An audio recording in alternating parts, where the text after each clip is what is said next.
Have you ever experienced betrayal? I hope not. It's a terrible feeling that I wouldn't wish on anyone.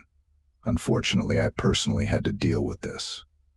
It would have been fine if it was a small mistake, as everyone makes them. But what happened in my life, and how my closest people deceived me, is something that I promise those involved will regret. This is my story. Enjoy listening.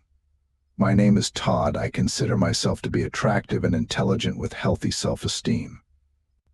I work as a successful programmer in a commercial company. Surprisingly, I only work 50 minutes a week and still earn a good amount of money. However, I am not idle during the rest of my time. I continuously develop and learn new things every day. I am the person who made it happen. I have read many motivational books and watched videos.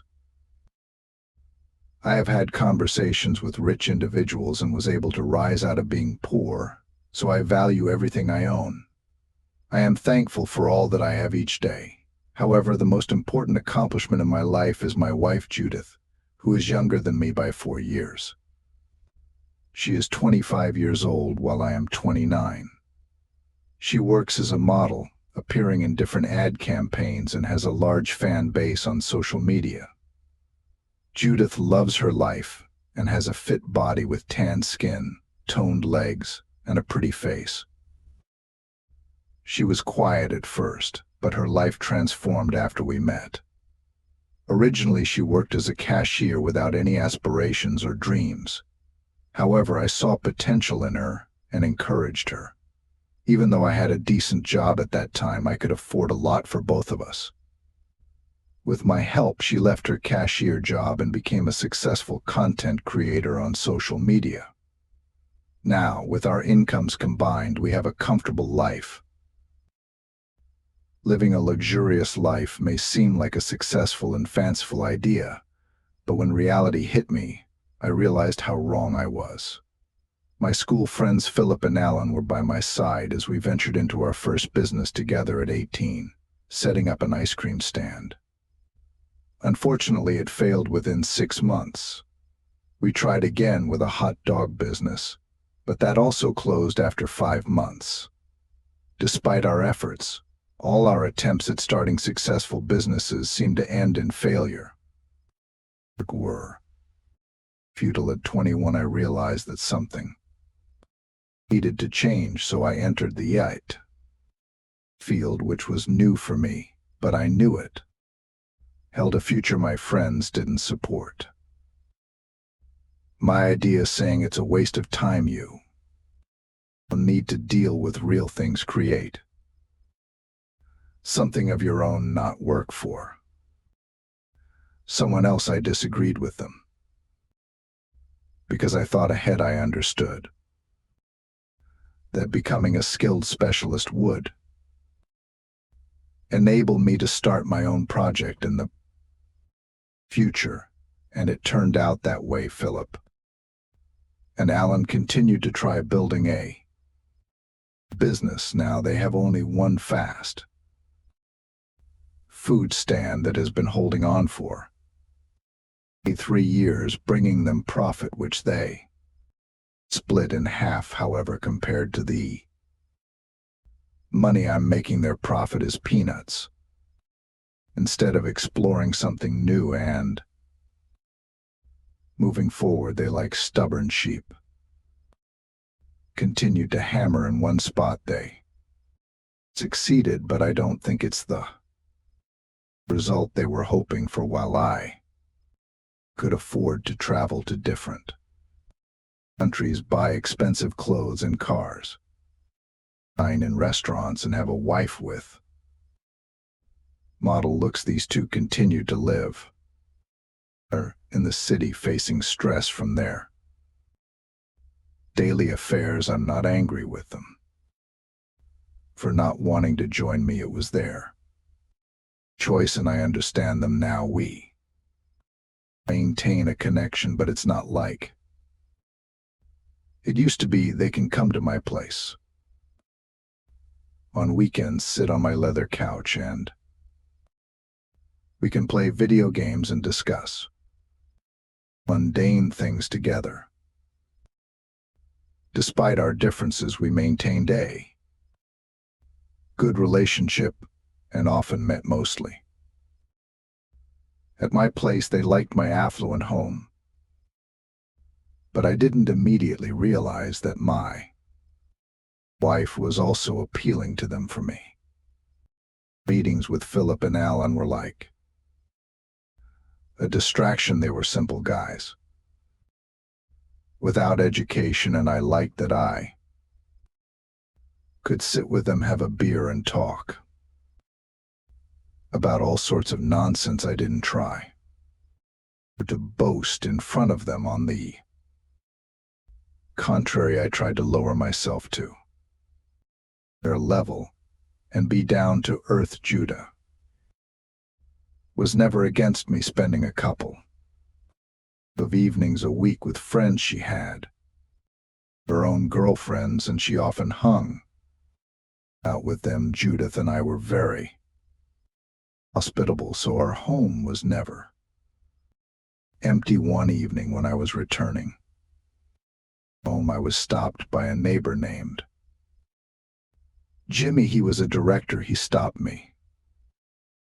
and asked, "Todd, how are you? I don't want to seem intrusive, and most importantly, don't think I'm spying on you, but I noticed something strange when you're not home. A Ford often parks near your house. I even took a picture of it." I took his phone and started looking at the photo. The photo showed a white Ford, my friend Philip's car. "Thank you, Mr. Jefferson, for your attention. I'll try to figure out what's going on. You're welcome. Oh, wait, may I ask you for a favor? Could you, when you're home during the day, keep an eye on my house, and if you see the car, let me know." "No problem. Good night." "Thank you very much." Good night. This was clearly a red flag, and it couldn't be ignored. Why is my friend coming to my wife while I'm at work? With this question in mind, I entered the house where Judith greeted me. She came out in a white robe, and without saying a word began, "Darling, I'm so glad you're home. I have a surprise for you. You need to pull this string." I pulled the string, and before me unfolded a work of art. Judith bought a new sexy costume. It was a nurse's costume. "I think you're a bit tired, but I know how to fix it. First, you need to take a shower, and then I'll be waiting for you in my medical office." I quickly took a shower, and Judith and I spent an unforgettable night. Such spontaneity made all my thoughts fly away, and I completely surrendered to the moment. The next day I didn't have to go anywhere, which meant that Judith and I would spend the whole day together. I thought that perhaps yesterday Philip dropped by to pick up something he forgot and just stopped by quickly. At least that's what I wanted to believe. I didn't want to entertain the thought that Judith could cheat on me, especially with my friend. Judith and I had quite an ordinary day, and in the evening we planned to relax by watching a movie. However, our plans were interrupted by Alan, who wanted to invite us somewhere. "Buddy, let's go to the club tonight. It'll be fun. You can bring Judith along." I declined, not only because Judith and I had plans for the evening, but also because I didn't enjoy going to clubs, especially with Judith. who would find it boring since Philip and Alan didn't have girlfriends. Philip tried to build relationships and even got married, but in the end he cheated on his wife and she left him. Alan just had bad luck with girlfriends, and his longest relationship lasted only a year. I always told them that if they wanted to go out together, they needed to find girlfriends. They would just nod silently and say they'd find someone soon. I told Judith about Alan's proposal and noticed her disappointment. Apparently, she wanted to go out and have some fun, but I didn't pay much attention to it. The next day I had to go to work. I kissed Judith and left at noon. My neighbor Jimmy called and reported, "Todd, a car is parked near your house again. I don't know exactly when, but I'm calling to let you know. Thanks, Jimmy. How long will you be home? All day. All right. If it's not too much trouble, could you call me when you see that the car has left?" "Sure, I'll keep you posted," we said goodbye, and my mind was once again flooded with doubts. 5 hours had passed since Jimmy's call, and during this time I was in a state of uncertainty. Suddenly the phone rang. "Todd, the car is leaving. 2 men got in." I thanked Jimmy and hung up. Now there were no doubts my 2 friends were coming to my wife when I wasn't home. But if I initially thought it was only Philip, now I realized that Alan was involved too. At first I tried to reassure myself with the thought that maybe they were preparing a surprise for my birthday. However, my birthday was still 4 months away. Wasn't it too early to avoid unnecessary panic? I decided to call an acquaintance and asked for a couple of video cameras and a listening device. After work I picked up the equipment. He asked why I needed it, and I made up an excuse saying it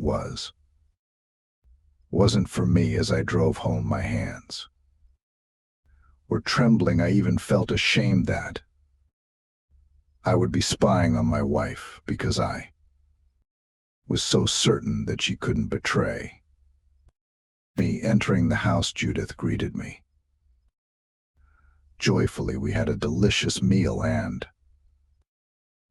went to bed, where we engaged in sex. Again, during this time I didn't notice anything unusual about her. Usually when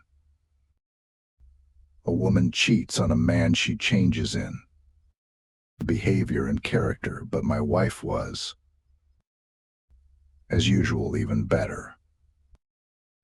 The next morning Judith was getting ready for a promotional video shoot, and I went with her on the back seat of my car. There was a bag with the forgotten video cameras during the trip. Judith asked about them. "What's that you got there, kiddo?" "It's some stuff from work. I needed to throw it away. I'll do it later."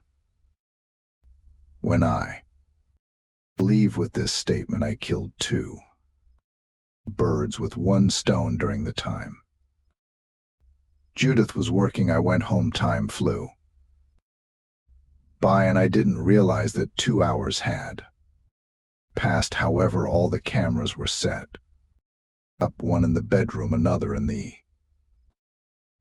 living room, the third in the kitchen, and the fourth outside. I completely forgot that I was supposed to pick up Judith as I stepped out of the house. I noticed a white Ford pulling up and Judith and Philly got out.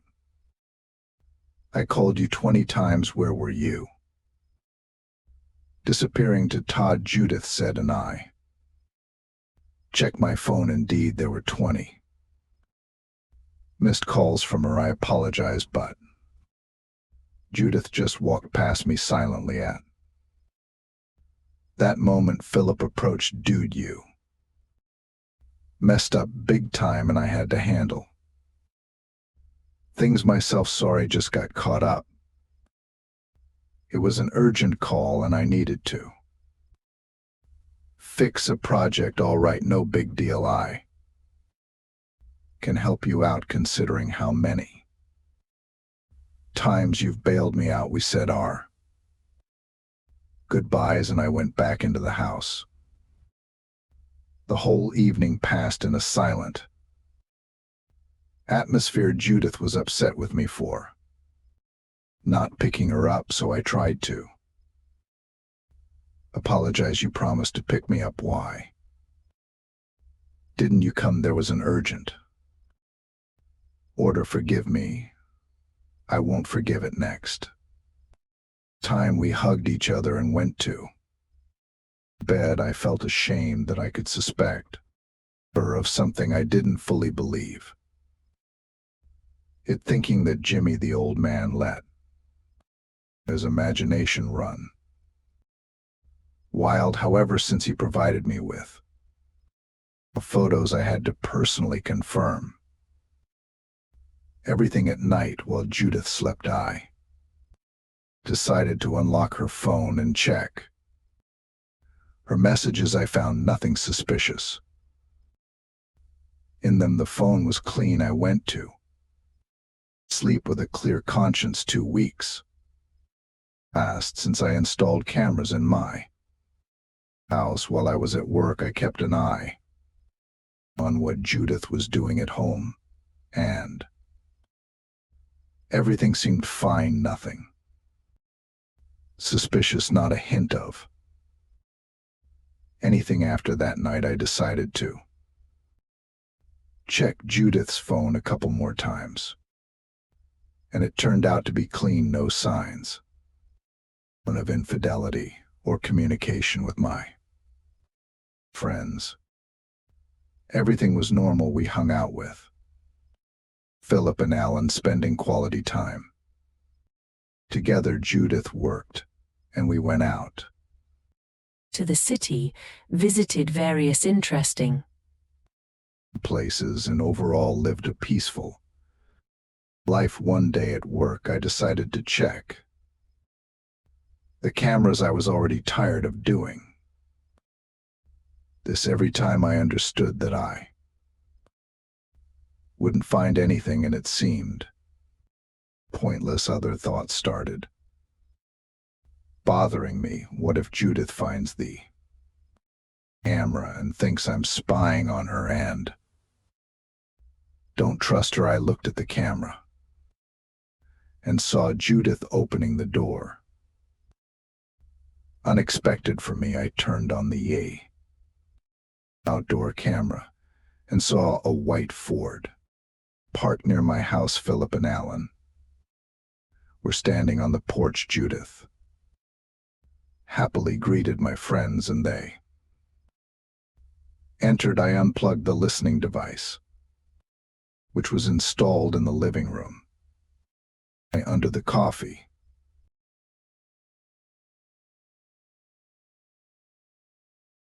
table, Judith went upstairs to the bedroom while Philip and Alan took off their shirts and sat on the couch with bare torsos.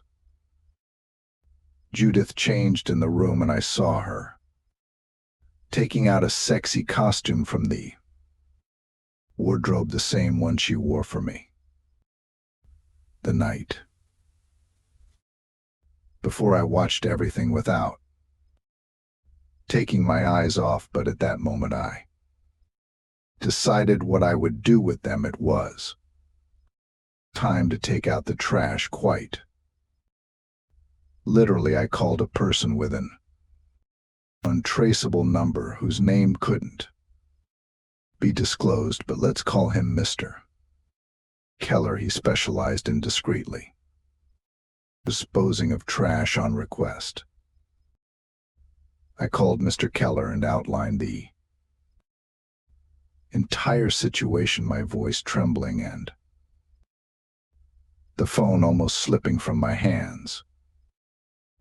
"All right, we'll be waiting for you at the payment spot, and the moment you pay, the car will head to your house and collect the garbage." The conversation was brief, and the cost for such a service was not small. I needed to move quickly to the payment location. Fortunately, I had enough cash in my car for this service. I decided to check the cameras and saw my wife already on her knees pleasing my friends. I felt like I was going to be sick, because if I hadn't found out, I would have come home in the evening and kissed her. I drove like a maniac, as if I were not myself. I was shaking all over,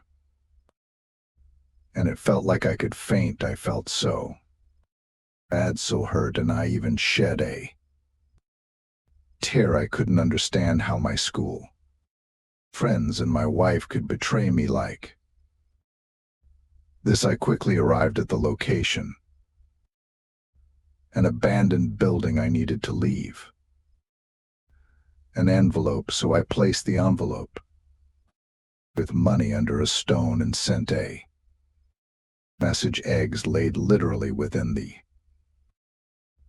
next minute. I received a message. My chicks flew out of the nest. I rushed back home, leaving the car nearby, and started observing from a distance. I checked my phone, and at that moment, Jimmy called saying there was a white Ford near my house. I told him everything was fine.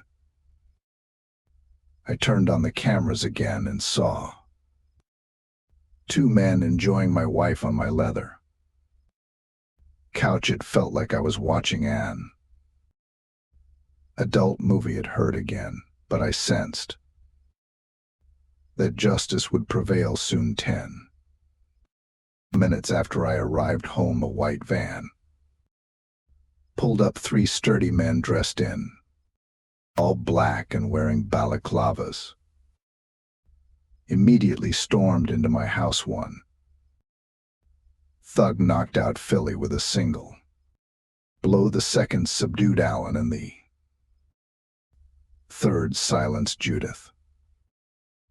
They were knocked to the floor, tied up. I had bags put over their heads and quickly carried away in the van, which sped off. I witnessed it all through my cameras and marveled at their professionalism. They completed the job in about 40 seconds. All that was left for me was to wait a couple of days for the results. I decided to check with my neighbor to see if he saw anything, and luckily he saw nothing. I returned to work, and on my way back home in the evening, I called the police, reporting that my wife was missing. Before that, I had broken and discarded the phones of Judith and my friends, making them untraceable. The next day, a tow truck removed the white Ford from my house. I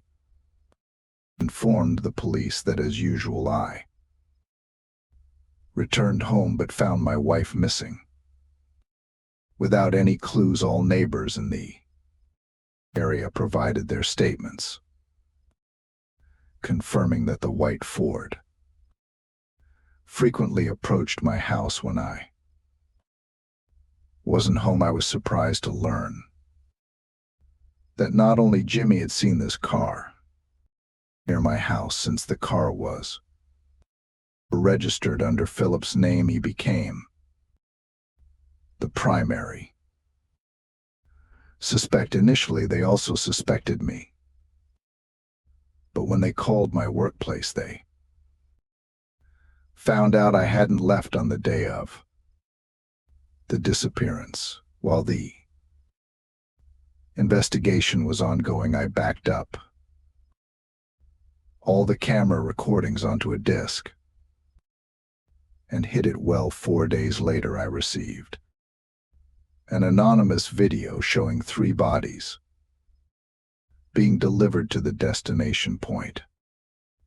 The video depicted them being taken out of a van with their eyes, hands, and feet tied in an empty field. All 3 were crying and pleading for mercy, and I found it amusing to watch, since my main condition was that no one should die. They were left in the desert with their hands untied and instructed not to move. For an hour after that, the vehicle left. And what happened to them next was entirely up to them. They were transported in a van from Nevada to Texas, and at that point I no longer cared whether anyone would return alive or not. A month later, the case reached a deadlock, and the detective suggested that my wife probably ran away, but with Philip having some kind of affair. I accepted his version. No one was looking for Alan because he had no parents or even a girlfriend, and their joint business had collapsed as no one managed it. For a month, I didn't attempt a divorce, as it would raise suspicions. Instead, I hired a lawyer and we started the process if Judith didn't return home. Within a couple of months, we could file for divorce due to her disappearance. A month later, I was called in for questioning at the police station. For identification, they showed me 2 men and 1 woman, all from a photograph. I didn't immediately recognize my wife and 2 friends in them. They looked like they aged 20 years more than they actually were, and I found it amusing.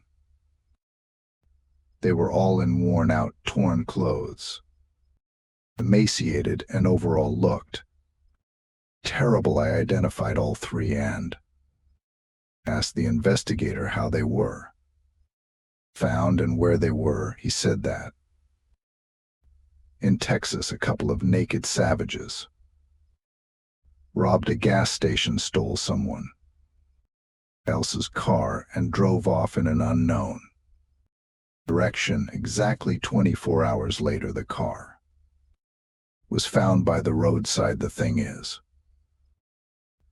they stole a car that wasn't fueled, and they couldn't drive for long. Eventually, they were arrested and are currently serving their sentences in prison. I sighed and thought to myself, at least they're alive.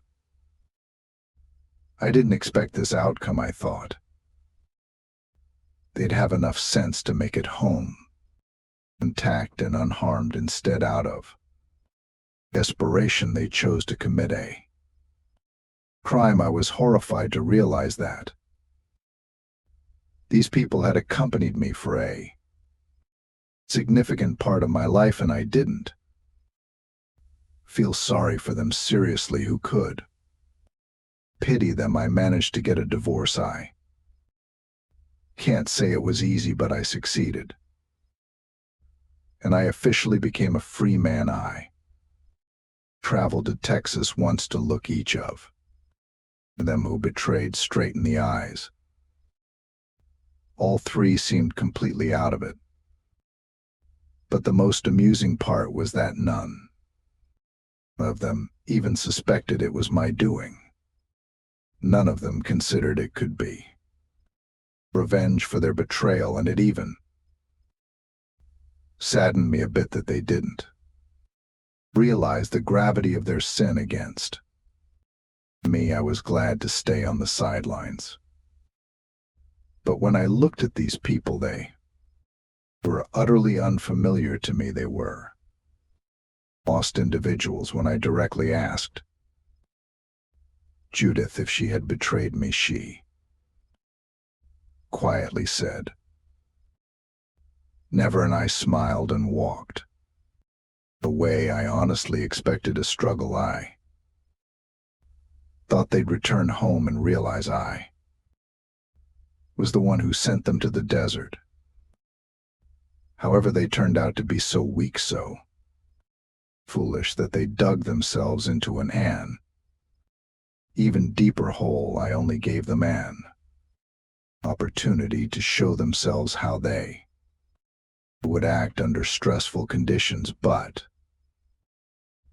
they turned out to be cowardly and chose to commit a crime instead. I don't know how I would have acted in their situation, but I'll say this: I wouldn't have found myself in such a situation. I value people around me, and I respect and always speak the truth. But if someone crosses me, I won't stay silent. I'll take action. I moved to Florida and plan to live here for at least a year. If I find a girlfriend that's good, if not, that's also good. I've become more laid back about life. I have enough money to live comfortably until old age and not deny myself anything. I'm intelligent and cautious. I continue to evolve, and I want everyone who hears my story to evolve, regardless of circumstances, to make the right choices for themselves. If life throws garbage at you, grab a rake and clean up. Garbage belongs in the trash, not in your life. Thank you for listening right to my story. That's the end of the story. The story turned out to be quite interesting, as it seems to us, and we will be very interested to know your opinion. How long do you think the main character's wife cheated on him with her friends? Why did the wife decide to cheat on her husband with his friends? Did the main character punish his abusers correctly, or should he have been softer? We believe that the wife cheated on the main character for a long time because she learned to hide her emotions and did not show it like his friends. His wife was cheating on him in cold blood, and it was regular. We think we can take a period around a year that the wife cheated on her husband for the first time a year ago. The reason for the betrayal is quite simple. The girl, who got out of poverty, received all the material benefits very quickly, and what could she do? The husband works, and cheating with his friends is at least an interesting experience. Here the question arises about who started it first. We believe that the girl took the initiative, although friends could also insist on this because apparently they were jealous of the main character and thus wanted to compensate for their failure. The main character chose a harsh punishment. It is very cruel, but in his opinion he acted fairly, and as stated in the video, threw out the garbage, which means he regrets it and is only glad of it, but we still think that everything could have been done much softer and at a legal level. We will be glad to hear your opinion in the comments. It will help us get better and choose only the best stories. Thank you for listening. Subscribe to the channel and like it. Good luck. Good.